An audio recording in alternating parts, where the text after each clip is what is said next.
ഈ വീഡിയോയിൽ വളരെ നിർണായകമായിട്ടുള്ള കീ ഡെവലപ്മെൻറ്റ്സ് ആണ് നമ്മൾ നോക്കുന്നത്.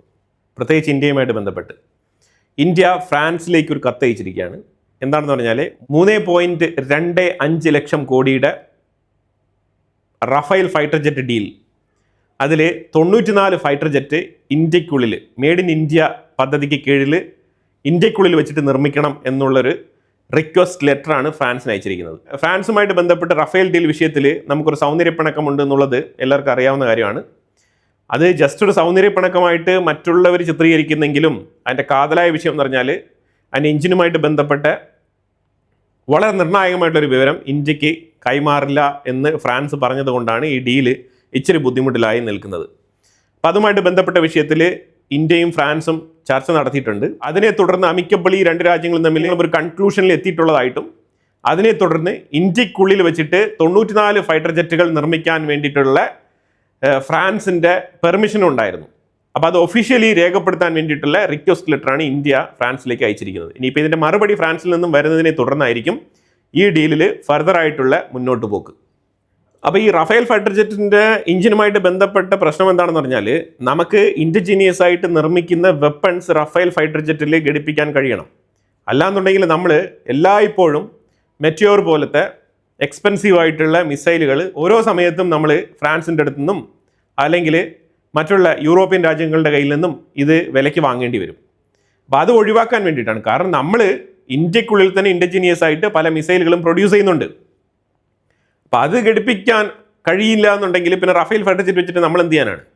അപ്പോൾ അത് വീണ്ടും ഇന്ത്യക്ക് നഷ്ടക്കച്ചവടമാണ്. അപ്പോൾ അങ്ങനെ ഒരു പ്രത്യേക റിക്വയർമെൻറ്റിന് വേണ്ടിയിട്ടാണ് ഇന്ത്യ ഈ വിഷയത്തിൽ ഇടപെടൽ നടത്തിയിരിക്കുന്നത്. ഇപ്പോൾ IAFൻ്റെ ചീഫ്, ഇന്ത്യൻ എയർഫോഴ്സിൻ്റെ ചീഫ് AP സിംഗ്, പുള്ളിക്കാരൻ പറഞ്ഞിരിക്കുന്നത് റഫേൽ ഫൈറ്റർ ജെറ്റ് വാങ്ങിക്കുന്നത് ഓക്കെയാണ്, അത് നമ്മൾ ഇൻഡിജീനിയസ് ആയിട്ട് നിർമ്മിക്കുന്നത് കുറച്ചുകൂടെ ബെറ്ററാണ്, അതിലുപരിയായിട്ട് ഇന്ത്യയുടെ മിസൈലുകളും കൂടി അതിനകത്ത് അറ്റാച്ച് ചെയ്യാൻ സാധിക്കണം എന്നാണ് പറഞ്ഞിരിക്കുന്നത്. അല്ലാതെ നമ്മൾ റഫേൽ ഫൈറ്റർ ജെറ്റ് വെറുതെ പടം കാണിക്കാൻ വാങ്ങിച്ചു വെക്കുന്നതല്ലോ. നമുക്ക് ഇടയ്ക്ക് പാകിസ്ഥാൻ്റെ ഉള്ളിൽ അവരെന്തെങ്കിലും മുട കാണിച്ചാൽ 2 എണ്ണം കൊടുക്കാൻ നമുക്ക് റഫേൽ വേണം. ഇപ്പോഴത്തെ ചൈനയുടെ സൈഡിൽ നമുക്ക് കൃത്യമായി ഡിഫൻസ് ഡിറ്ററൻസ് ഒരുക്കാൻ വേണ്ടിയിട്ട് അവിടെയും നമുക്ക് എഫക്റ്റീവായിട്ട് ഉപയോഗിക്കാൻ പറ്റണം. അതുപോലെ ബംഗ്ലാദേശ് ബോർഡറിലും നമ്മൾ കൃത്യമായിട്ട് കാര്യങ്ങൾ നിയന്ത്രിക്കാൻ കഴിയണം. അങ്ങനെ നമുക്ക് ഇന്ത്യയെ സംബന്ധിച്ചിടത്തോളം ഒരു എയർ സുപ്പീരിയോറിറ്റിക്ക് വേണ്ടിയിട്ടാണ് നമ്മൾ ഈ ഫൈറ്റർ ജെറ്റുകളൊക്കെ വാങ്ങിച്ചു കൂട്ടുന്നത്.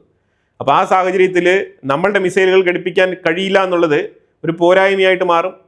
ഈ വിഷയത്തിലാണ് ഇന്ത്യയും ഫ്രാൻസും തമ്മിൽ തർക്കം രൂപപ്പെട്ടത്.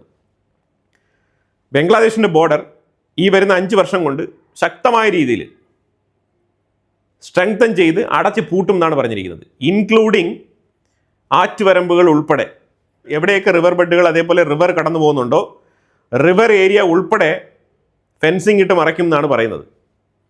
ഈ 5 വർഷം വെസ്റ്റ് ബംഗാളിൽ വെസ്റ്റ് ബംഗാൾ ഗവൺമെൻറ് കൃത്യമായിട്ട് സെൻട്രൽ ഗവൺമെൻറ്റുമായിട്ടും BSFുമായിട്ടും സഹകരിച്ച് ഈ ബോർഡർ ഫെൻസിങ് പൂർത്തീകരിച്ച് കഴിഞ്ഞാൽ അതായിരിക്കും ഇന്ത്യയുടെ വളർച്ചയുടെ ഏറ്റവും ഇമ്പോർട്ടൻ്റ് ആയിട്ടുള്ള ഒരു ഘടകം. ഞാൻ അങ്ങനെ തന്നെയാണ് വിശ്വസിക്കുന്നത്. സഫ്രോണിൻ്റെ GTRE turbo fan engine India 6th Gen AMCA fighter ജെറ്റിന് വേണ്ടിയിട്ട് പരിഗണിക്കുന്നുണ്ട്. ഇത് വിജയകരമായി തീർന്നാൽ ഇന്ത്യക്ക് വളരെ അനായാസം 6th Gen ഫൈറ്റർ ജെറ്റുമായിട്ട് ബന്ധപ്പെട്ട ഇൻഡിജീനിയസ് പ്രോജക്റ്റ് വിജയകരമായി മുന്നോട്ട് കൊണ്ടുപോകാൻ സാധിക്കും. അപ്പോൾ അതിൻ്റെ ഫ്യൂച്ചർ മൊഡ്യൂലാർ ടെസ്റ്റിങ്ങും കാര്യങ്ങളൊക്കെ നടത്താൻ വേണ്ടിയിട്ട് AMCA പ്രോജക്റ്റ് നടപ്പിലാക്കുന്ന കമ്പനികളുമായിട്ട് DRDO ചർച്ച നടത്തിക്കൊണ്ടിരിക്കുകയാണ്. ഇന്ത്യയിൽ നമ്മൾ വളരെ കാലമായിട്ട് ഉപയോഗിച്ചുകൊണ്ടിരിക്കുന്ന ചേതക് അതേപോലെ ചീറ്റ 2 കാറ്റഗറി ഹെലികോപ്റ്റേഴ്സ് ഉണ്ട്. ഈ ഹെലികോപ്റ്റേഴ്സ് എല്ലാം തന്നെ റീപ്ലേസ് ചെയ്യാൻ സമയമായി എന്നുള്ളൊരു മുന്നറിയിപ്പ് ഇന്ത്യൻ എയർഫോഴ്സിൻ്റെ സൈഡിൽ നിന്ന് വരുന്നുണ്ട്. ഇതുമായിട്ട് ബന്ധപ്പെട്ട് നമ്മൾ ഹെലികോപ്റ്റേഴ്സ് ഓർഡർ ചെയ്യണം, ഇല്ലാന്നുണ്ടെങ്കിൽ നമ്മൾ നിർമ്മിക്കണം. ഈ ഹെലികോപ്റ്റേഴ്സ് ALH എന്ന് പറഞ്ഞ കമ്പനിയിൽ നിന്നും ഫ്രാൻസ് ബേസ്ഡ് കമ്പനിയിൽ നിന്നും ഡെലിവറി ചെയ്തിട്ടുള്ളതാണ്. ഇത് രണ്ടും 2500 കിലോഗ്രാം വരുന്ന സിംഗിൾ എഞ്ചിൻ ഹെലികോപ്റ്റേഴ്സാണ്. ഇന്നത്തെ ഒരു സാഹചര്യം വെച്ച് നോക്കുകയാണെന്നുണ്ടെങ്കിൽ അപകട സാധ്യതകൾ ഏറെയുള്ള ഹെലികോപ്റ്റേഴ്സാണ് നമ്മൾ ഉപയോഗിക്കുന്നത്. ഇത് ശരിക്കും പറഞ്ഞാൽ 6 ഡെക്കേഡായിട്ട് ഇന്ത്യ ഈ ഹെലികോപ്റ്റേഴ്സ് ഉപയോഗിച്ചുകൊണ്ടിരിക്കുകയാണ്. അപ്പോൾ വൈകാതെ തന്നെ ഇതിൻ്റെ റീപ്ലേസ്മെൻറ്റ് കണ്ടെത്തണമെന്നാണ് ഇന്ത്യൻ എയർഫോഴ്സിൻ്റെ എയർ മാർഷൽ പറഞ്ഞിരിക്കുന്നത്. 1960s to 1979 ഈ പർച്ചേസ് പൂർത്തിയാക്കിയത്. അത് കഴിഞ്ഞിട്ട് നിങ്ങൾ നോക്കിക്കോളൂ, 2026 ഓൾമോസ്റ്റ് 6 ഡെക്കേഡ്. ഇന്ത്യ ഒരു modern air rider warning alert system create ചെയ്യുകയാണ്. 244 ഡിസ്ട്രിക്റ്റുകളെ കവർ ചെയ്തുകൊണ്ടുള്ള ഒരു മോഡേൺ എയർ റൈഡ് അലാമാണ് സെറ്റ് ചെയ്യുന്നത്. ഇതിൽ മോസ്റ്റ് വൾണറബിൾ ഡിസ്ട്രിക്റ്റ് എല്ലാം തന്നെ ഇതിനകത്ത് ഉൾപ്പെടും. ഈ മോസ്റ്റ് വൾണറബിൾ ഡിസ്ട്രിക്ട്സ് എന്ന് പറയുന്നത് ശരിക്കും ബോർഡർ റീജിയനിൽ കിടക്കുന്ന ഡിസ്ട്രിക്റ്റുകളെയാണ്. അപ്പോൾ ആ ഡിസ്ട്രിക്റ്റുകളിൽ ഏതെങ്കിലും തരത്തിലുള്ള ഫ്ലൈയിങ് ഒബ്ജക്റ്റ് ഒക്കെ വന്നു കഴിഞ്ഞാൽ കൃത്യമായിട്ട് ഒരു വാർണിംഗ് ഇന്ത്യൻ ആർമിക്ക് കിട്ടാൻ വേണ്ടിയിട്ടുള്ള സംഗതിയാണിത്.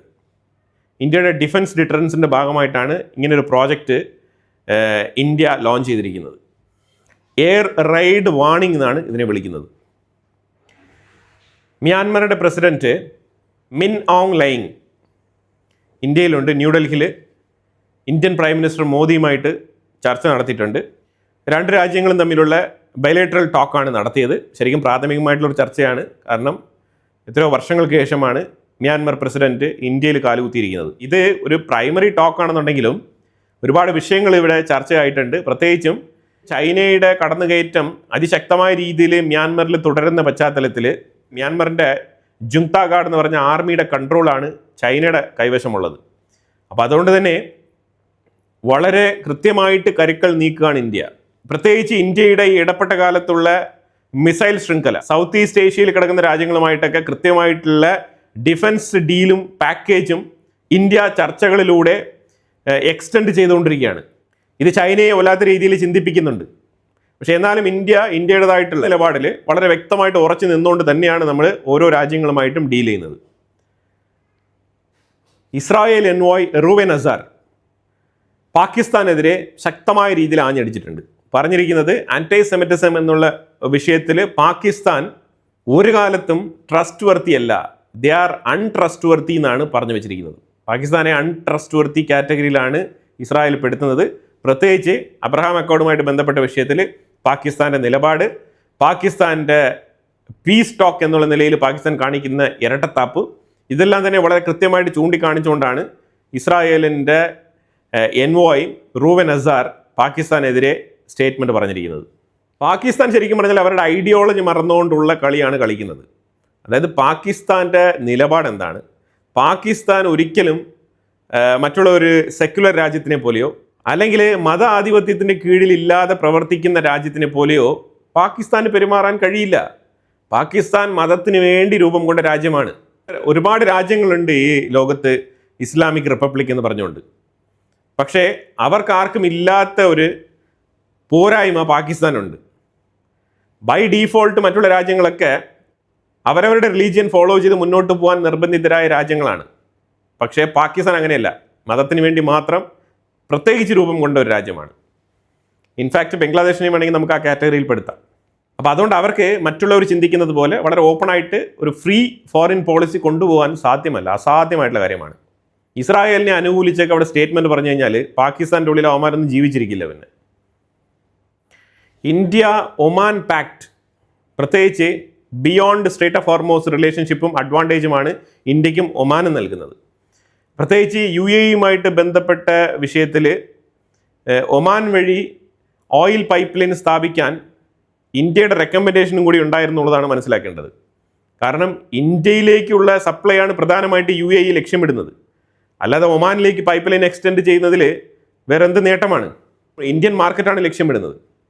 നിലവിൽ US ഇറാൻ കോൺഫ്ലിക്റ്റുമായിട്ട് ബന്ധപ്പെട്ട് സ്ട്രേറ്റ് ഓഫ് ഹോർമോസ് യൂസ് ചെയ്യുന്നതിൽ നമുക്ക് ചില പ്രശ്നങ്ങളുണ്ട്. എന്നാലും ഇന്ത്യയും ഒമാനും തമ്മിലുള്ള കോംപ്രിഹെൻസീവ് എക്കണോമിക് പാർട്ട്ണർഷിപ്പ് എഗ്രിമെൻറ്റ് അത് നിലനിൽക്കുന്നുണ്ട്. അതിലൂടെ ഇപ്പോഴും കച്ചവടം അങ്ങോട്ടും ഇങ്ങോട്ടും നടക്കുന്നുണ്ട് എന്നുള്ളതാണ് യാഥാർത്ഥ്യം. പ്രത്യേകിച്ച് ഒമാനുമായിട്ട് ബന്ധപ്പെട്ട് നമ്മൾ നോക്കുകയാണെന്നുണ്ടെങ്കിൽ നമുക്ക് സ്ട്രേറ്റ് ഓഫ് ഹോർമോസ് ടച്ച് ചെയ്യാതെ തന്നെ നമുക്ക് കാര്യങ്ങൾ മുന്നോട്ട് നീക്കാൻ പറ്റും. അതാണ് സാഹചര്യം. അപ്പോൾ ഒമാൻ ത്രൂ UAE-യിലേക്കും ഇന്ത്യയുടെ ഷിപ്മെൻറ്റ് എത്തുന്നുണ്ട്. UAE-യുടെ ഫുഡ് സെക്യൂരിറ്റി ഉറപ്പുവരുത്താൻ ഒമാൻ വഴി ഇന്ത്യ UAE ട്രേഡ് നടക്കുന്നുണ്ട് എന്നുള്ളതാണ് യാഥാർത്ഥ്യം. പ്രത്യേകിച്ച് ഈ കോംപ്രിഹെൻസീവ് എക്കണോമിക് പാർട്ട്ണർഷിപ്പ് ത്രൂ മ്യാൻമറിൻ്റെ പ്രസിഡന്റ് അടുത്ത് ഇന്ത്യൻ പ്രധാനമന്ത്രി മോദി കൃത്യമായിട്ട് ഈ ബോർഡർ തീവ്രവാദവുമായിട്ട് ബന്ധപ്പെട്ട വിഷയത്തിനെക്കുറിച്ച് ചർച്ച നടത്തിയിട്ടുണ്ട്. പ്രത്യേകിച്ച് റോഹിംഗ്യ, അതേപോലെ തന്നെ ഈ ബോർഡർ ഇൻഫിൽട്രേഷനുമായിട്ട് ബന്ധപ്പെട്ട വിഷയം. അപ്പോൾ ഇത് അഡ്രസ്സ് ചെയ്യാമെന്ന് പുള്ളിക്കാരൻ പറഞ്ഞിട്ടുണ്ട്. പക്ഷേ അത് എത്രമാത്രം പ്രാക്ടിക്കലാണെന്നുള്ളത് നമുക്കറിയില്ല. പക്ഷേ അതേ സാഹചര്യത്തിൽ നമുക്ക് ഇങ്ങനെ ഒരു സെക്യൂരിറ്റി കൺസേൺ ഉണ്ട് എന്നുള്ളത് നമ്മൾ മ്യാൻമറിനെ അറിയിച്ചിട്ടുണ്ട്.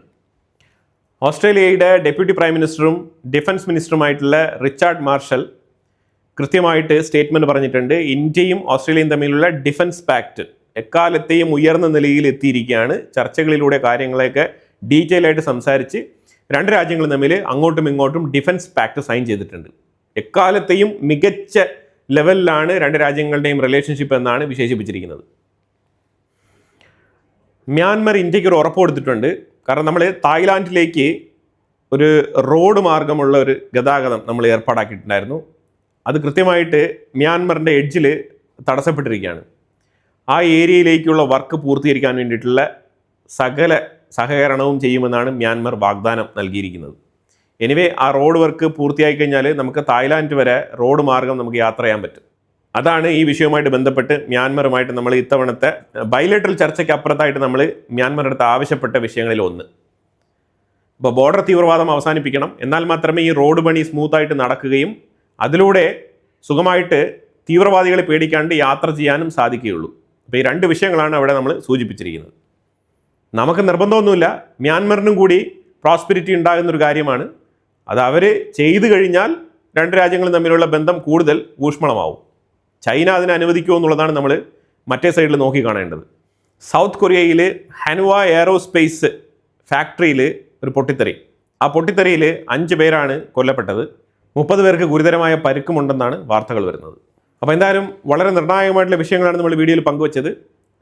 വീഡിയോ അവസാനിപ്പിക്കുന്നതിന് മുമ്പായിട്ട് ബംഗ്ലാദേശിൽ തൃണമൂൽ കോൺഗ്രസ് എന്ന് പറഞ്ഞ പാർട്ടി വല്ലാത്ത പ്രതിസന്ധിയിലൂടെ കടന്നു പോവുകയാണ്. അവിടെ ചേരിതിരിവ്, പാർട്ടിക്കുള്ളിലുള്ള MLA-കൾ, അതേപോലെ തോറ്റ ആൾക്കാർ, വിജയിച്ച ആൾക്കാരെല്ലാം തന്നെ 2 ചേരികളിലായിട്ട് BJP-യിലേക്ക് പോകുമോ അല്ലെങ്കിൽ സെപ്പറേറ്റ് പാർട്ടി രൂപീകരിക്കുമോ എന്നൊക്കെ പറഞ്ഞുകൊണ്ടുള്ള അടി തുടങ്ങിയിരിക്കുകയാണ് തൃണമൂൽ കോൺഗ്രസിൻ്റെ ഉള്ളിൽ. മമതാ ബാനർജി തലയിൽ കൈവച്ചുകൊണ്ടിരിക്കുന്ന ഒരു സാഹചര്യമാണ്. വെസ്റ്റ് ബംഗാളിൻ്റെ ഉള്ളിൽ തൃണമൂൽ കോൺഗ്രസ് എന്ന് പറഞ്ഞ പാർട്ടിയുടെ നിലവിലെ സ്ഥിതി എന്ന് പറഞ്ഞാൽ അപ്സൈഡ് ഡൗൺ ആണ്. അതാണ് നിലവിലെ അവസ്ഥ. അപ്പോൾ എന്തായാലും വളരെ നിർണായകമായിട്ടുള്ള വിഷയങ്ങളാണ് നമ്മൾ വീഡിയോയിൽ പങ്കുവച്ചത്. ഇതിനെക്കുറിച്ചുള്ള അഭിപ്രായങ്ങൾ കമൻറ്റ് ബോക്സിൽ രേഖപ്പെടുത്തുക. കൂടുതൽ വാർത്തകളുമായിട്ട് അടുത്ത വീഡിയോയിൽ വരാം. Thank you so much.